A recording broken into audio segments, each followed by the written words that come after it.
Здравейте отново в Сеизмограф по BTV в събота при вечер. Полемиката в предаването ни тази събота е по зрителска заявка, така да се каже.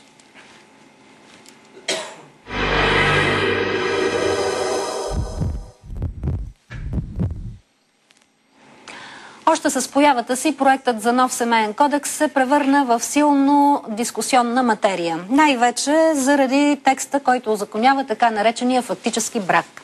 От една страна го взеха на абордаж противниците по принцип на тази легитимация, от друга гей общността.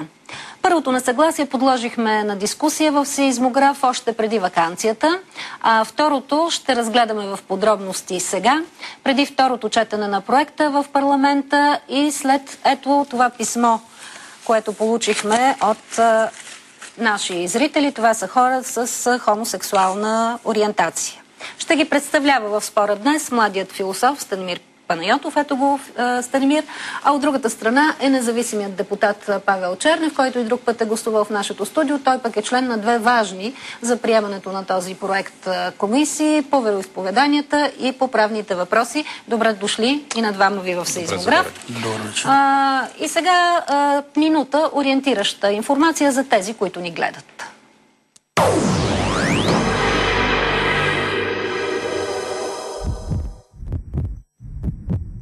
Сега действащия семейен кодекс е от 1985 година и съществено не се различава от предишния, приет през далечната 68-ма. Радикалните новости в проекта, който сега се обсъжда в парламента, са подписването на предбрачен договор и узаконяването на фактическото съжителство между мъж и жена. Признаването само на разнополовите двойки без брак разгневи гей общността, а комисията на Кемал Еюп отсъди, че това е дискриминация. Организации, защитаващи традиционните семейни ценности, организираха множество протести, защото според тях изобщо съжителството без брак разрушавало морала. Срещу законовата идея се обявиха и основните вероизповедания в страната, а депутата Павел Чернев предложи да се признава за законен само църковния брак. Още по-остра е реакцията срещу евентуално узаконяване на гей двойките. Противниците му се боят, че ако това се допусне, след време на хомосексуалистите ще бъде позволено да осиновяват и деца. Бившият социален министър Христина Христова смята, че българина още не е дозрял за подобна дискусия. Според Огнян Герджиков, гей брака може да се узакони след 20, 30 до 50 години, но в момента идеята е прекомерно екзотична, понеже обществото ни е твърде консервативно и приема трудно дори съжителството без подпис между мъж и жена. В същото време социологическите изследвания показват, че половината от българите подкрепят модерното семейство без брак.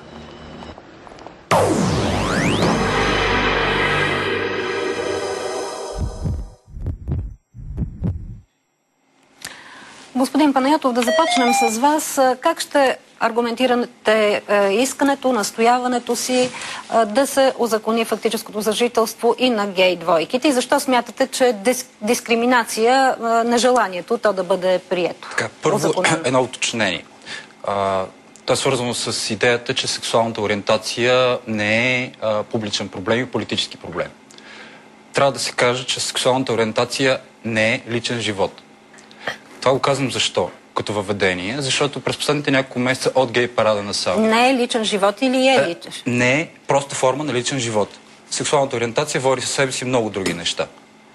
Както хетеросексуалната, така и хомосексуалната. Какво имам предвид? Накратко, през последните 2-3 месеца това, което се каза, беше различни форми на деполитизация на сексуалната ориентация. Например, изказването на господин Станишев по времето на гей парада. Просто е малко информация предварително за това. Първо, то дойде като форма на лично мнение, което е доста обезпокоително, когато министър-председателя на Република България забравя, че не е просто частна личност. Вие кое точно изказване визирате в случая? Точно когато го питаха какво е отношението ви към гей парада, той каза, нали, аз съм толерантен по принцип, но моето лично мнение е, че това е... не харесвам такива манифестации. Това го казвам защо? За да премина към въпроса директно. Значи, първо, нашето твърдение, по принцип на нашата общност, е, че сексуалната ориентация е политически проблем. Защо е политически проблем? Ето тук идваме към въпроса за семейния кодекс. Съществуват хора в Република България, които са хомосексуални. В момента, в настоящия проектотекст, те биват дискриминирани поради проста причина, че са лишени от едно изначално право, което вече влиза в... Да не влизаме в много юридически неща, то влиза в общение с европейското законодателство, което е все пак конфедеративно. И от тази гледна точка сега ще ви изреда просто няколко линии, съм си подготвил, да ви кажа какъв е смисъл от узаконяването на еднополовите бракове. И какви ползи влече това, заедно с сексуалната ориентация. Трябва да правим терминологична разлика, нали? В момента говорим за съжителството, защото брака вече е нещо друго. Извинявам се за грешката, говорим за фактическо съжителство. Да посочите къде в общата харта за правата на човека са формулирани Господин Чернев, нека да изслушам господин Панайотов, след това вие ще само да довърша и ще говорим за международно законодателство, ако желаете. Правото на еднополовите двойки, както и на разнополовите, са следните. С виждана информация за състоянието на болен партньор, когато се наложи. Тоест, аз влизам някъде в болница и какъв съм аз на този човек? Няма да ме пуснат по всяка вероятност.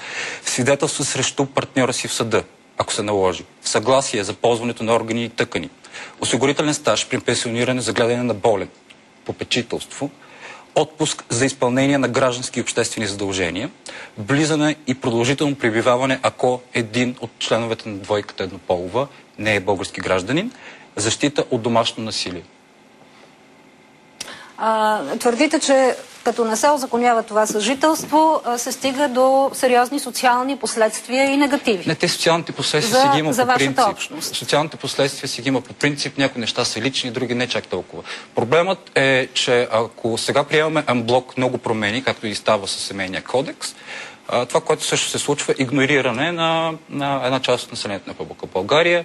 Тя е хомосексуална, има такива двойки, те съществуват. Има и двойки, които отглеждат деца. Господин Чернев, това е нещо, на което не може да се възрази. Действително, тези хора ги има.